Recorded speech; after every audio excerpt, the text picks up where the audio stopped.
Ah, hey man, come on in, come on. I'm just kidding, I don't have a camera, man. We're gonna step right in here.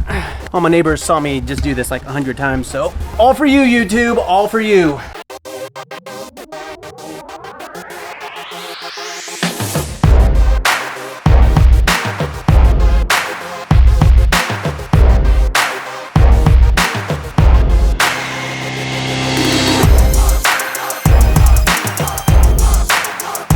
I bought the Airstream. I'm so excited to do this video and show you my all original 1965 Airstream. Possible that it's a 1966 Airstream, still looking into it. Nonetheless, I could not be more excited to restore this vintage Airstream back to its former glory.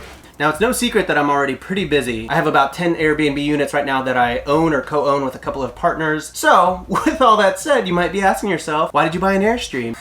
Because I'm fucking crazy. And to be honest, I just want to do this. I've been wanting to buy an Airstream project for several years now. I already own one Airstream that we bought completely remodeled. It's in the Grand Canyon right now. And while that one is super nice and established and booking super well, I don't really get a lot of say in the actual interior design of it. And that bothers me a little bit. I mean, buying something remodeled is great, but if I can't put my own touch on it, then I'm just not as satisfied as I could be. And after many years of overthinking it and looking at Airstream listings online and looking at, old ratty Airstream buses, I decided to finally do it because I watch a lot of YouTube videos on the Airstream conversion topic, like Monica Church's Airstream conversion, and I actually talked to her about it when I was thinking about buying that Airstream bus a couple months ago on my Instagram channel, and she really encouraged me to just go for it. So thank you, Monica. I did it. I bought it. Spoiler alert, I bought the Airstream. I'm in here. Now, I've actually almost pulled the trigger on a few different Airstreams now, and I'm so glad that I just walked away, because a lot of people walk into these projects thinking they're gonna spend about $3,000 to $5,000 and have a beautiful Airstream on their hands. But that's not how it goes. I mean, you can spend anywhere from $30,000 to $50,000 completely renovating an Airstream. So for me, it was all about patience and looking for the right Airstream where the owner had already done a lot of work.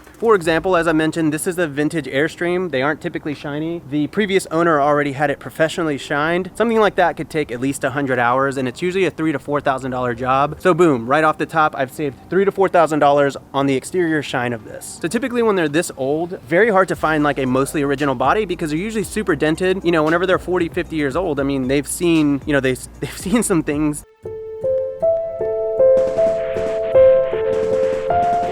I would say 98% of the body is original. There are a couple of patches here and there that you can see right there. There's a small patch over here and then a quarter-sized patches over here. But other than that, for the most part, this thing is in really good condition. Now, like I said, a lot of people get into this and they bite off more than they can chew. So whenever you're looking for an Airstream, it's always best to find one that the previous person has kind of done all the hard work for you, because if not, you could be spending thousands of dollars on the electrical, on the plumbing, on the water tanks and all that jazz. Luckily for me, the previous owner actually changed all the plumbing to PEX plumbing, which is going to be super helpful for me because I plan on relocating this to Gatlinburg, Tennessee, where it gets very cold. And so the PEX plumbing is able to expand and contract whenever water freezes. The battery has been completely replaced, and then all electrical on the inside that was not working has been fixed and repaired. It's mostly original electrical wiring, but anything that wasn't working was swapped out. Totally fine with me as long as it works. That's all good to go. One of the things that you'll find is as soon as you start taking apart panels, that's whenever you really get in over your head, because once you take one thing off, you have to take 50 other things off. So he was trying to keep it as minimal as possible because he wanted to maintain the original integrity of the inside, which we'll see in a second. But for me, totally works because it's going to be stationary for most of its life. And then also one thing to note, the black water tank that holds all the poo-poo and the pee-pee, that's been replaced too, so we're good to go on that front. And now we'll do a quick tour of the inside. All right, so one thing really fast before we go inside, all of the windows have been replaced. They could still use a little bit of work. There's a couple of components that need to be fixed there. I'm holding it up with a piece of wood right there. But for the most part, the actual glass has been replaced, and that's a really big cost and time saver for me.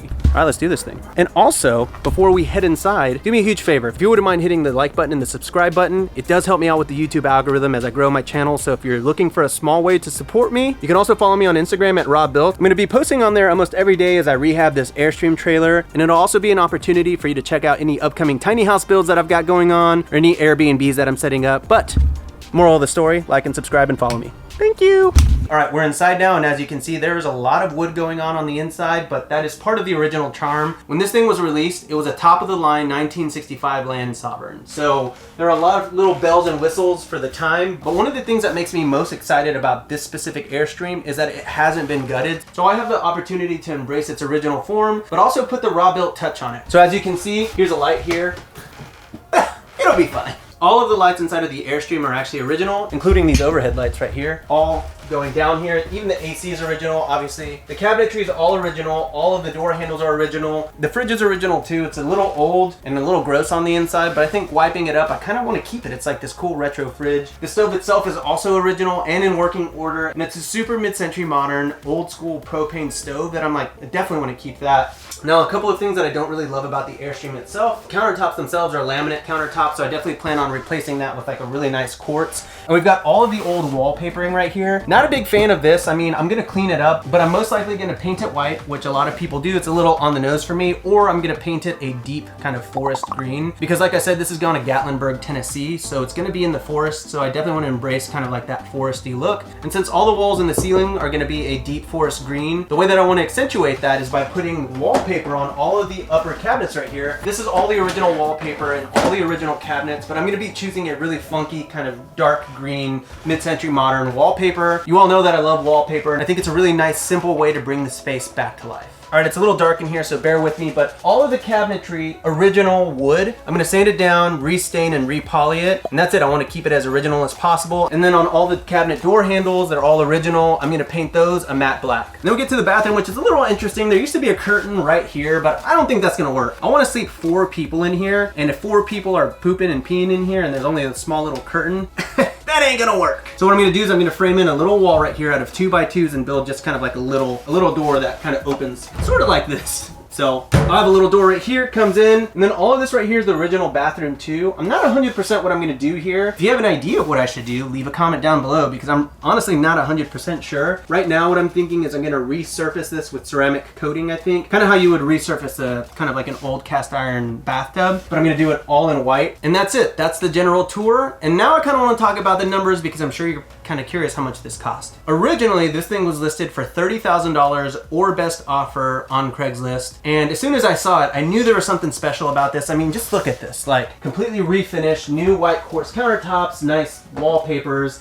painted ceilings, some plants, some mid-century furniture, new upholstery, all that jazz. This is gonna be a really stunning piece of mid-century modern machinery. I knew that as soon as I saw it. It gave me the feeling. And for me, I like to have a crush on everything that I buy in terms of real estate and Airbnbs, and I had a crush on this. I mean, I look at the old wood paneling, how original it is. I knew I wanted it, so it just came down to a matter of price. The guy was super nice, had it listed at $30,000 or best offer. I offered $23,000, and you know, we kind of went back and forth on it. He didn't want to let it go for less than $26,000, but I just knew how big of a project this was gonna be, and I stuck to it. He said as long as I paid for his gas, he would do the $23,000. So for this 1965 mid-century Airstream, I spent $23,075. On this renovation, I'd like to spend $10,000, and I'm gonna be subbing a lot of that work out because, as I said at the beginning of the video, I'm really busy, but I'm gonna be supervising it and stepping in as much as I can, obviously, and recording content for the YouTube channel. And you know, $10,000 is not really realistic for something that's been gutted, but considering that the owner had already done the exterior polish, he changed all of the plumbing, he fixed all of the electrical, he changed all of the tires, the steel frame is all good to go, the black water tank has been changed. He also changed the flooring out with premium laminate flooring that actually perfectly matches the wood of the Airstream. So really my job on this Airstream comes down to this. I'm gonna repaint all of the walls, I'm gonna wallpaper the cabinets, I'm gonna restain all of the wood, I'm gonna change the countertops, and I'm gonna change the AC unit, put a new unit in here. Other than that, I'm gonna try to restore all of the light fixtures, maybe sand them down, paint them again. I'm gonna change out bathroom fixtures, I'm gonna put in new upholstery and mattresses in here, and of course I'm gonna furnish it. The furnishing is gonna be its own budget, but I'm thinking $10,000 should basically cover all of that if I sub out some of the jobs and do some of the work myself. I'm prepared to spend up to $20,000, but honestly, I think I can get it done. It's gonna be a really fun process, and you'll get to see all of my failures and all of my successes in this Airstream. Now let's talk about my grand vision and how I plan to pay this off in the first year of owning it. So as I said, I already own a remodeled Airstream. That Airstream cost us $33,500. In the first year that we've owned it, we have grossed $40,000, charging $189 a night as the baseline price. Meaning, in order to break even on that Airstream, we had to book it for 177 nights, just under half the year, to make all of our money back on that initial investment. I'm calling it right now. I'm gonna far exceed that, because here's what I'm gonna do. I'm not just restoring this Airstream to put it on Airbnb. I wanna create an Airstream treehouse. meaning I'm gonna create a deck that's 10 feet in the air. I'd like it to be a little higher, but I think it's gonna be a little tough to permit anything higher than 10 feet. So I'm gonna build a 10-foot deck within the trees inside of a forest in Gatlinburg, Tennessee, and I'm gonna crane the Airstream onto that deck. Now, I've been talking to a contractor about it. He said a deck like that is gonna be $15,000 to $17,000. So let's add up our numbers thus far. So we have the $23,000 that I spent on the Airstream itself. Let's say I spend $10,000. That's $33,000 plus the deck will go on the high end, $17,000. And then furnishings, I'm gonna say I'm gonna put in about $5,000 just to do this right and do it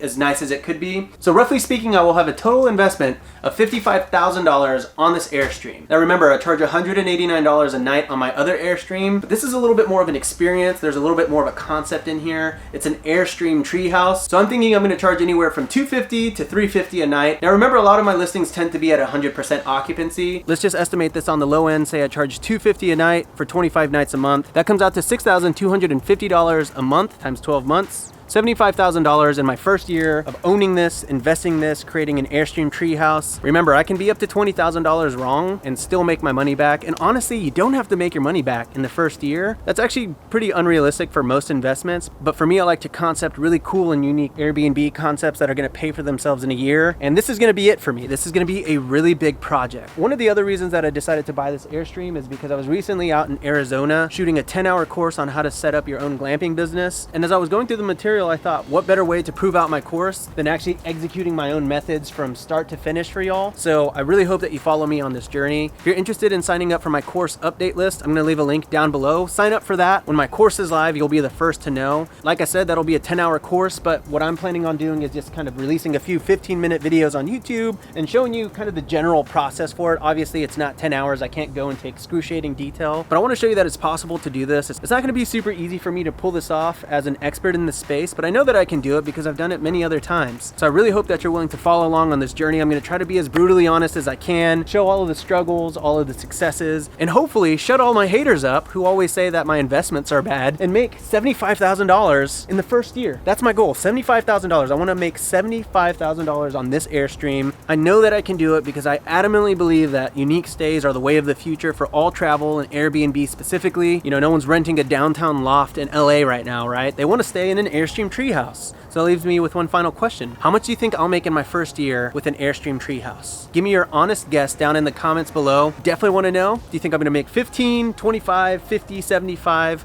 I think I'm gonna make 75. I'm calling it right now. I hope I'm not wrong, but like I said, even if I just broke even on the first year, that's a slam dunk. So boom shakalaka! I'll take it. I want to math this out just even on the low end, so $200 a night at 25 nights a month, yeah, $5,000 a month times 12. And even on the low end, I still think I'm going to break even. So drop your thoughts down below. Don't forget to like and subscribe. Again, that really does support me with the YouTube algorithm. Hit the little bell next to the subscribe button so that you get updates whenever I post more Airbnb, tiny house, and Airstream updates. Don't forget to follow me on Instagram because I'm going to be posting there daily on this Airstream renovation. And I think that's it. Thanks for watching. I'll catch you on the next episode of Raw Built.